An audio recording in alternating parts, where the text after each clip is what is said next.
Molweni, ninjani? Ndiphilile mna, nikhuluma noMakhwezi uMkhize. Namhlanje futhi ngicela ukuthi ngikhulume ngomuntu onabantu abadala, kodwa lo muntu nabantu abadala yena ungeniwe izalukwazi, ungenwe yizaguga, abantu abagugile kakhulu.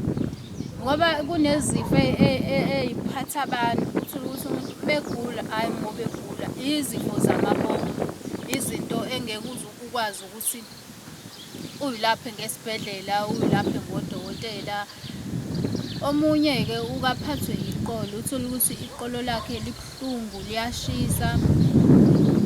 Lowo muntu lowo mawukuthi ungeniwe yizalukwazi, lelo qolo lelo ngeke uze ulilaphe ngodokotela, ngeke uze ulilaphe ngomjovo, ngeke uze ulilaphe ngani. Kufanele ukuthi ulilaphe mhlampe ngempepho. Okunye futhi usuke engadingi nanokuthi aze alilaphe ngempepho lelo qolo lelo.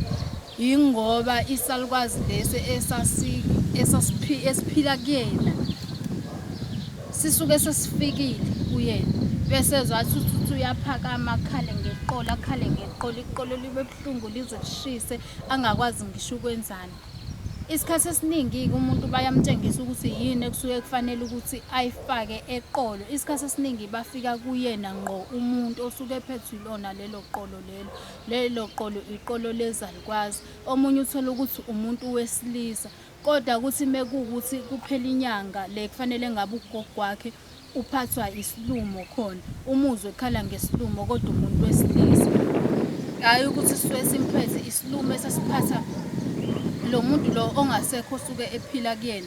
Iyona indlela elula ukubona leyo ukuthi cha lo muntu lo uphethwe yizalukwazi ey'phila kuyena, ngoba mesifikile sifika naleli qolo. Futhi emva kwalo lelo qolo lelo kusuke kufanele umuntu anake ukuthi yini ezokwenzeka, njalo anothise ukuthi yazi njalo meke ngabanjwa yileli qolo leli, yini eyenzekalayo emva kwalokho. Kusuke kufanele wazi ukuthi ufika mekunjani, uzothini kuwena, u-understand abantu abaphila kuwena ukuthi bakhuluma kanjani.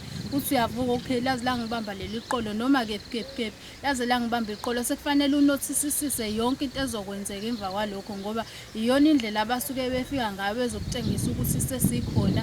Ngisho kungathiwa futhi awubezwa, awubalaleli, bakubamba ngalelo qolo, ungaze ulale phansi esibhedlela uhlule yonke into elaphayo. Kodwa wena ugcina ulashwa mhlawumpe impepho kuphela, mhlawumpe ulashwa umlotha kuphela. Kuzoya ngokuthi yisiphi lesikweletu lesi abasifuna kuwena, noma bazokutshela ngesikweletu noma bazokuvakashela bazokutshela ngenkinga ozobhekana nayo. Kuyahlukahlukana-ke iy'gulo zabantu ey'phatha bonke abantu. Mekuwukuthi lowo muntu uhlanganisile amakhehla kanye nezalukwazi kanye emzimbeni wakhe, uze uyahlupheka-ke kakhulu lowo muntu-ke yena, ngoba liyambamba leli qolo, limbamba ikhanda, abanjwe amadolo, abanjwe iyona yonke into yabantu abagugile.